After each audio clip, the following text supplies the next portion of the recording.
Le but du direct aujourd'hui, c'était de parler encore d'un même problème que j'ai parlé dont j'ai parlé en 2018, en 2017, en 2019, en 2020, en 2021, je parle encore du même problème. Il n'y a personne pour demander des comptes.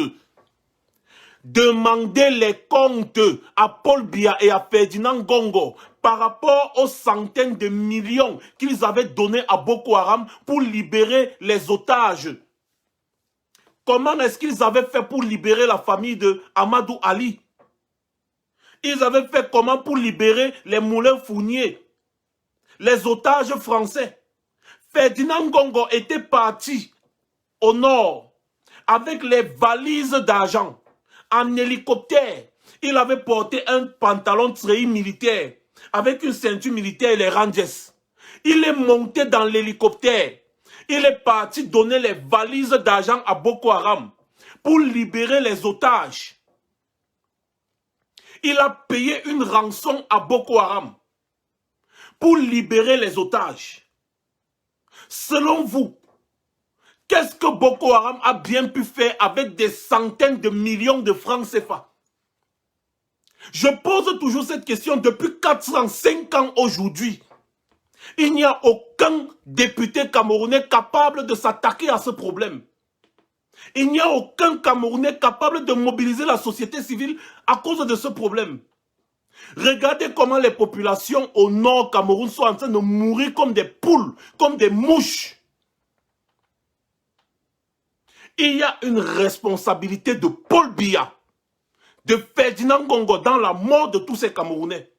Aujourd'hui, on ne fait que dire, oh, Boko Haram a fait attentat, 13 morts, attentat, 20 morts, attentat, 30 morts, attentat. C'est devenu monnaie courante. C'est devenu quelque chose de normal. Boko Haram est en train de massacrer nos frères au nord Cameroun.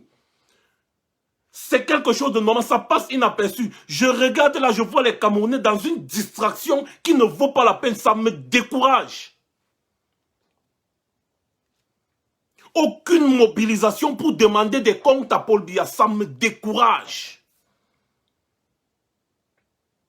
La mort est devenue une chose, quelque chose de normal chez nous. La mort est devenue quelque chose de logique. C'est-à-dire, quand je dis la mort, c'est déjà les tueries. C'est devenu normal. Les Camerounais vont être là versés dans les affaires des fesses, des affaires des conneries, des bêtises. Personne ne parle des problèmes du Nord Cameroun. Personne ne parle des problèmes de Boko Haram. Personne ne parle. Les gens sont là-dedans. Il y a une petite poignée de personnes comme ça qui parlent des problèmes de l'Amazonie. Il y a une petite poignée de personnes comme ça qui parlent des problèmes du Cameroun. La grande majorité, on a un peu fait un peu de show, un peu de ceci, un peu de cela. Oh, brigade anti-Sardina. Oh, ceci. Oh, le combat. Oh, la révolution. Après, poum, ça dort. Je me répète encore ici. Ce sont des faits. Je ne parle pas de quoi que ce sont des faits. Là, j'ai parlé de ça ici plusieurs fois. Aujourd'hui, je ne montrerai pas les vidéos ni les articles de presse. Vous tous, vous savez que c'est la vérité. Je vous avais montré les vidéos ici. Je vous avais montré les articles de presse.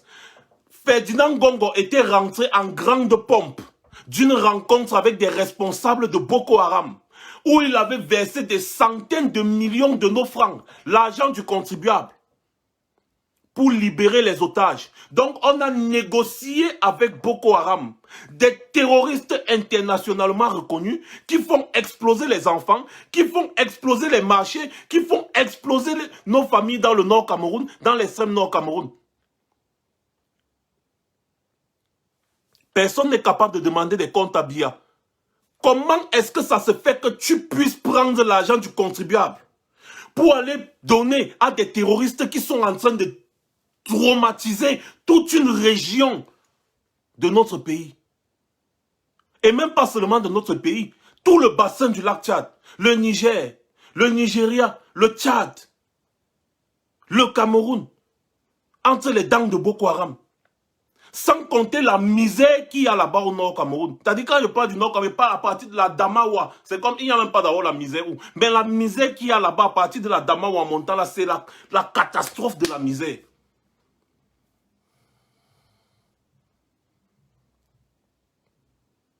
Mais soyons sérieux un tout petit peu. Effectivement, parfois je reste comme ça, je regarde même Kouagne Kérosène, je dis que ben, celui-là même il a compris que pour se battre pour les Camerounais, c'est un travail. Du coup, il a vu que mieux il pense à son ventre. Parce que Kouagne Kérosène était très engagé. Il était très engagé. Mais après, il a commencé à changer parce que peut-être il a compris que vraiment les Camerounais et la distraction. Les Camerounais et la distraction, franchement, mais franchement,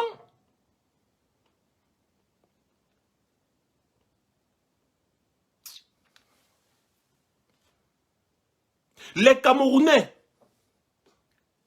vous qui êtes là en diaspora, vous qui êtes là au pays, personne d'entre vous, les responsables de la société civile, ceux qui disent qu'ils sont députés, personne d'entre vous ne demande des comptes sur l'argent qui avait été versé à Boko Haram.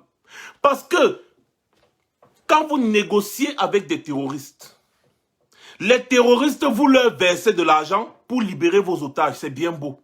Mais après, ils prennent cet argent-là, ils vont acheter des armes, ils vont acheter des munitions, ils vont acheter des bombes. Et ce sont ces mêmes armes, ces munitions, ces bombes qu'ils vont utiliser contre nous. Donc, Paul Biya a financé Boko Haram. Paul Biya a financé Boko Haram pour libérer des otages français et la famille de son ami.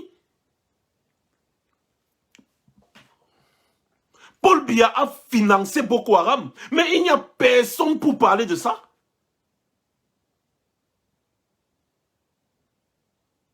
Il n'y a personne pour parler de ça.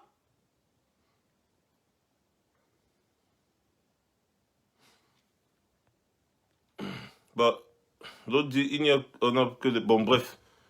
Écoutez, vous savez, ce n'est pas la première fois que je parle de cette affaire. J'ai déjà parlé de cette affaire fatiguée. Et tout dépend de la médiatisation de cette affaire. Tout dépend de la mobilisation autour de cette affaire. C'est un exemple que je suis en train de vous prendre pour vous faire comprendre ce que nous sommes capables de faire si on se décide. Ça sert à quoi d'avoir 100 000 personnes, 200 000 personnes qui te suivent, mais qui sont incapables d'agir au moment opportun? Ça sert à quoi? Ça sert à quoi? Mais, justement, je suis en train de parler de ces députés-là, ceux qui vous disent qu'ils sont députés, non? Ils sont en train de vivre avec l'argent du contribuable, non, bébé James? Donc le Camerounais est incapable de mettre la pression à son député. Je suis en train de parler effectivement de ça. Parce que c'est le rôle des députés. Mais maintenant, toi, en tant que Camerounais, tu as des députés qui vivent sur ton dos, avec l'argent que tu payes les impôts. Hein?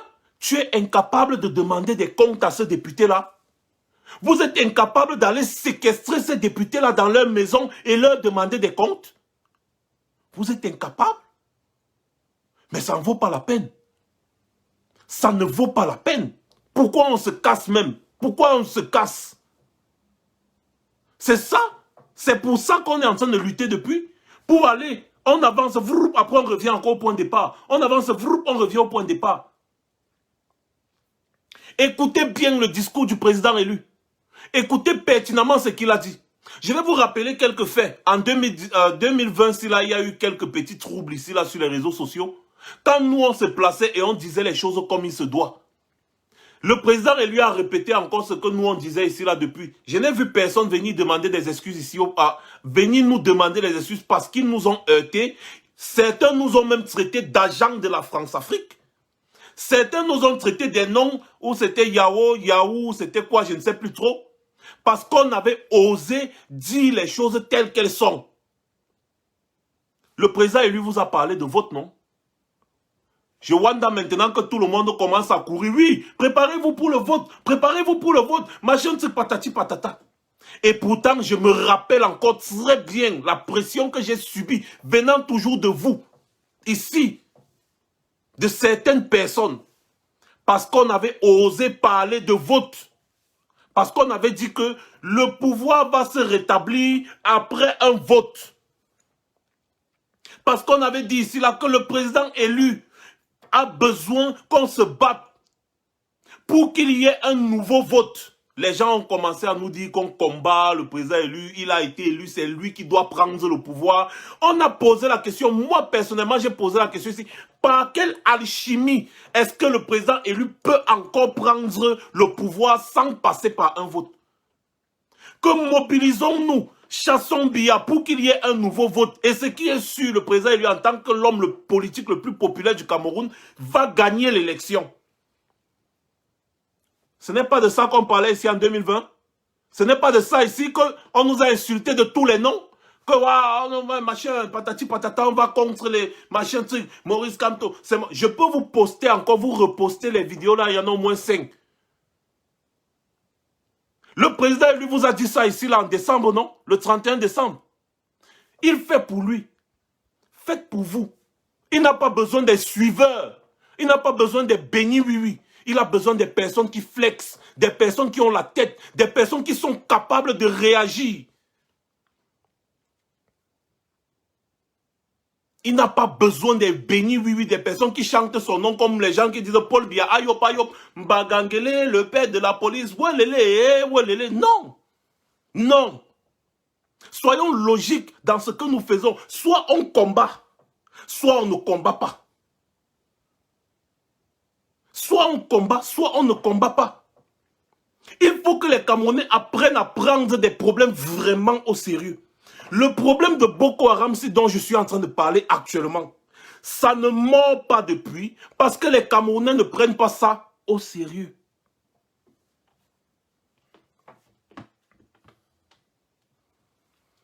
Quand est-ce qu'on va changer?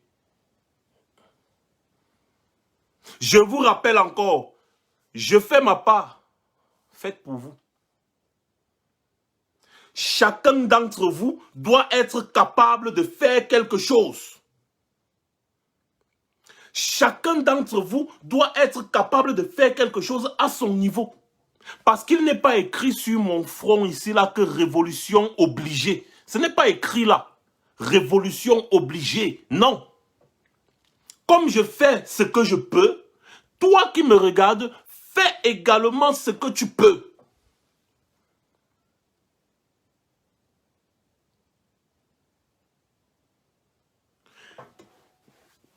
Si je parle de cette affaire de Boko Haram là, aujourd'hui, c'est pour interpeller les militaires, une fois de plus. Si vous voulez, ne partagez pas le message. Commentez, envoyez les cœurs, les likes. Après, c'est bon, chacun part dormir.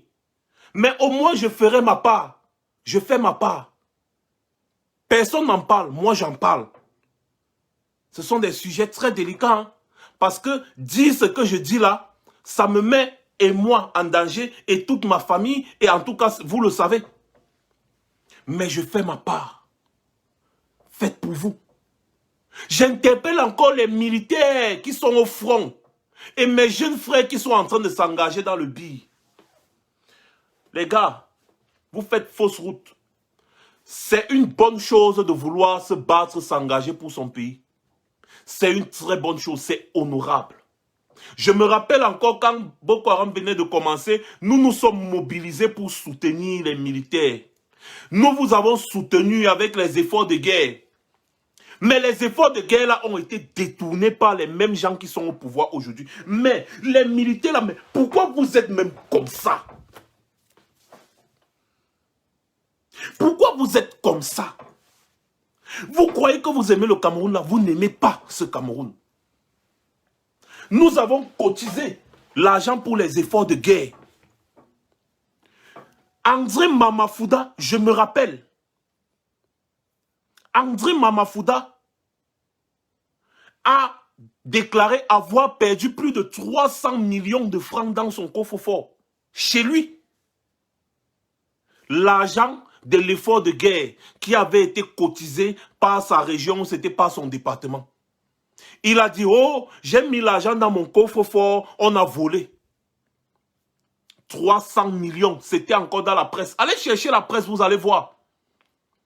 C'est l'effort de guerre que les Camerounais avaient cotisé pour vous venir en aide, vous les militaires. André Mamafouda a détourné. André Mamafouda est où? Il n'est pas toujours là. Il n'est pas toujours là. Et vous, les militaires, vous êtes en train de mourir, vous vous sacrifiez pour André Mamafouda, non? Ce n'est pas toujours la bande d'Abia. On a cotisé de l'argent, on a cotisé de la nourriture, des denrées alimentaires pour envoyer là-bas. Les généraux, les ministres ont détourné. Les ministres ont détourné. Mais vous voilà encore en train de mourir pour ces mêmes ministres. Et ce sont les mêmes ministres qui sont là. Mais les militaires là, pourquoi vous êtes comme ça? On a mangé votre cerveau ou quoi? Cette affaire de Boko Haram que vous voyez là, ce n'est pas moi qui dis. Il y a des reportages de la CIA TV. Il y a des articles de journaux. C'était passé en direct. Ferdinand Ngongo était parti verser des centaines de millions pour libérer des otages. Les centaines de millions là, il a versé ça aux responsables de Boko Haram. Par ricochet, Ferdinand Ngongo a négocié avec les responsables de Boko Haram, donc il connaît les responsables de Boko Haram. Rappelez-vous, ça avait failli chauffer entre eux. Kaba Ege Djibril était venu à l'Assemblée nationale et il a dit Boko Haram est parmi nous. Il l'avait dit. Comment est-ce que Ferdinand Ngongo avait fait pour avoir le contact de Boko Haram? Comment? Ferdinand Ngongo, ça s'était passé comment? Pourquoi c'est Ferdinand Ngongo qui a quitté Etoudi pour aller négocier avec Boko Haram? Pourtant, il y a des négociateurs, il y a des ceci, cela. Mais c'est Ferdinand Ngongo personnellement qui est parti donner l'argent à Boko Haram. Il avait donné l'argent là où? Quand? À qui? Vous devez être capable de leur poser ces questions. Il avait donné l'argent là à qui? Ça s'était passé comment? Le contact là c'est comment? Vous les militaires, c'est à vous que je m'adresse. Allez demander à Ferdinand Ngongo comment est-ce qu'ils avaient fait pour avoir le contact de Boko Haram qui vous tue, qui tue les populations aujourd'hui. Je pose maintenant je parle peut-être encore des militaires peut-être du Grand Nord par exemple. C'est vos familles qui meurent. C'est nos frères camerounais qui meurent, mais c'est vos familles qui meurent. Parce que là, ce sont vos frères de sang. Nous, c'est nos compatriotes qui meurent et ça nous fait mal. Vous, les militaires du Nord Cameroun, c'est vos familles, c'est vos frères, c'est vos soeurs, c'est vos mamans que Boko Haram tue en puissance là-bas. Vous êtes incapables de demander des comptes à Ferdinand Ngongo qui recevait les ordres directs de Paul Biya. Comment est-ce que ça se fait qu'un président de la République prenne l'argent du contribuable? Il s'en va donner à des terroristes. Qu'on monte ou qu'on descende, les armes à feu que Boko Haram utilise pour faire la guerre, les bombes que Boko Haram utilise pour exploser au nord Cameroun, Paul Biya y est pour quelque chose. Parce qu'il a financé cela ouvertement. La CIA TV en a parlé. Reconnaître avoir donné de l'argent à Boko Haram pour libérer des otages, c'est reconnaître d'avoir financé le terrorisme. Alors vous, mes frères militaires, là, vous êtes en train de protéger un président qui a financé le terrorisme. Et ce président-là vous envoie aller vous battre contre les terroristes qu'il a financés. Mais vous êtes même comment? Mais vous êtes comment? Voilà Onozo. Je le dis encore ici. Et je vois que beaucoup de Camerounais, toujours, vous ne prenez pas cette histoire au sérieux. Plus vous n'en parlez pas, plus ça va passer comme ça. Ce n'est pas seulement le fait que parce que Max a dit, bon, c'est bon. Non! J'ai parlé, c'est arrivé à un certain niveau, mais vous devez faire arriver ça encore loin. Pourquoi est-ce que les gens ne veulent pas mettre fin à la guerre en Ambazonie? Je vous ai dit ça ici. Je vous ai dit ça. C'est parce qu'on ne cite pas les sources. C'est parce qu'il y a un gros business dans cette guerre. À cause de cette guerre, les Atangandi construisent des buildings aux États-Unis. À cause de cette guerre, il y a des généraux. Il y a des responsables de l'administration camerounaise qui sont en train de se remplir les poches. À cause de cette guerre qu'il y a en Ambazonie aujourd'hui, Il y a un trafic de munitions intense qui se passe là-bas au Cameroun. Et vous êtes là, je vous ai déjà dit ça ici, fatigué. La responsabilité encore des personnes qui suivent cette page-ci là. Vous êtes complices si vous ne dénoncez pas cela. Il ne suffit pas seulement de dire, hey, Max a dit qu'il a parlé, il a dit que non. Votre responsabilité est de faire passer ce message. De faire tourner ce message. Parce que je fais ma part en vous disant ça. Et vous devez faire votre part en faisant monter le message encore plus loin. Vous pensez qu'il y a beaucoup de militaires qui ne sont pas au courant des choses comme ça? Je suis sûr qu'en faisant monter le message un peu plus loin, il y aura un jour un militaire qui va se lever comme s'il va dire non mais ça c'est quoi ça? Si le militaire là ne s'est pas encore levé, c'est parce que ce n'est pas encore arrivé dans ses oreilles. Oui, grâce à cette guerre, autant pour moi, grâce à cette guerre, Atangandi est devenu multimilliardaire.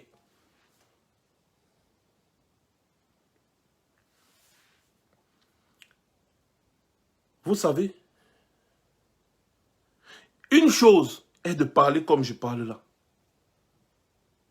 Une chose est de faire tourner le message, je me répète toujours, pour que ça entre. Je rappelle, Paul Biya a financé Boko Haram. Ce n'est pas moi qui dis. Ce sont des faits. C'est passé à la CIA TV. Paul Biya a financé Boko Haram. Je maintiens, je pèse mes mots.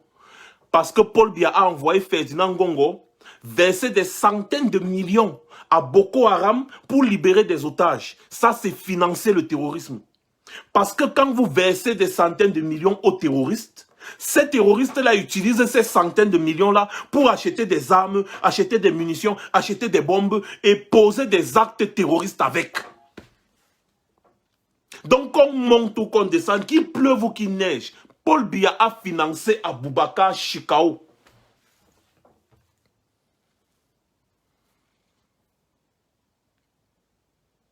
Et de deux, la guerre en Amazonie. Ils ne veulent pas du dialogue parce qu'ils sont en train de se remplir les poches. Ils sont en train de se remplir les poches. Ils n'en ont rien à foutre de vous. J'ai vu quelqu'un a écrit là, la Cameco, machin. C'est risible, ça vous fait rire, non? Voilà Ayem, Roger. Où il est, quoi, la présidence de la République. Le voilà qui a encore PCA maintenant de la Camer. C'est toujours les mêmes. C'est les mêmes. C'est les mêmes. La Camer, la Cameroun Airlines, est devenue une affaire de famille. On loue un avion. Un seul avion. On loue. On loue. Les avions à la Camer. Alors que Aïdjo Amouran a laissé toute une flotte. Toute une flotte. Si on peut dire comme ça. Mes chers militaires, vous mourrez pourquoi? Donc, entre mettre la pression à un gouvernement pour trouver une solution pacifique par un dialogue inclusif et faire la guerre, trouver la mort, vous préférez faire la guerre et trouver la mort pour rien? Juste parce qu'on va dire, oh, je suis mort pour le vert ou jaune. Je suis mort pour le vert ou jaune. Mais qui vous a dit que aimer son pays là, ça veut dire qu'il faut systématiquement aller mettre sa vie en danger? Mais vous avez vu ça où? What the hell? What the hell is that? Des militaires, regardez ce que les militaires maliens ont fait. Non, ils ne sont pas dedans. Quand le pouvoir politique échoue, les militaires ont ce devoir. Parce que vous avez signé honneur et fidélité à la patrie. Vous n'avez pas signé honneur et fidélité à un individu. L'individu en question s'est créé à lui-même sa propre armée. La GP, la garde présidentielle. Vous-même, vous savez comment est-ce que les militaires de la GP sont traités et sont payés. Vous savez. En quoi est-ce que les militaires de la garde présidentielle vous dépassent, vous, les militaires qui êtes au front tous les jours? En quoi? Rien. Paul Biya s'est créé dans notre pays sa propre garde personnelle, payée par l'argent du contribuable. Le pays est pauvre et très endetté. Mais Paul Biya dépensait quand même 58 milliards par an pour les cérémonies officielles de présentation des vœux de fin d'année. Et s'il vous plaît, dernièrement, c'est quand ils ont voté le budget de l'année 2021, ils ont augmenté 12 milliards sur ça. Donc ça faisait 70 milliards maintenant, rien que pour le budget de fin d'année. Le budget de fonctionnement de la présidence de la République du Cameroun, c'est plus de 50 milliards par an. Donc 1 milliard chaque semaine. J'ai dit, le budget de fonctionnement de la présidence de la République du Cameroun, là, c'est 1 milliard chaque semaine. Ou c'est 56 milliards par an. Rien que pour présenter les vœux de fin d'année, allez saluer Paul Biya, allez saluer Paul Biya, allez saluer Ndiongute, allez saluer le président du Sénat. C'est 70 milliards pour les festivités annuelles. Ils ont voté ça pour le budget de 2021. Cette année, ils ont dit, il y a Corona, on ne va pas faire. Qu'est-ce qu'ils vont donc faire de cet argent? Comme on a parlé, c'est sûr qu'ils vont dire que bon, ils vont reverser au trésor ou je ne sais pas trop. 70 milliards.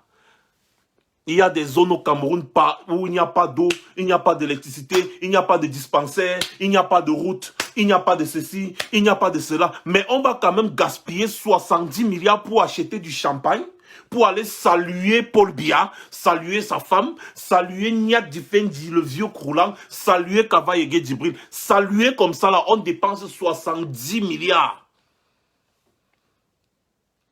Pour faire fonctionner la présence de la République, on dépense 56 milliards par an. 1 milliard chaque semaine. On fait quoi là-bas?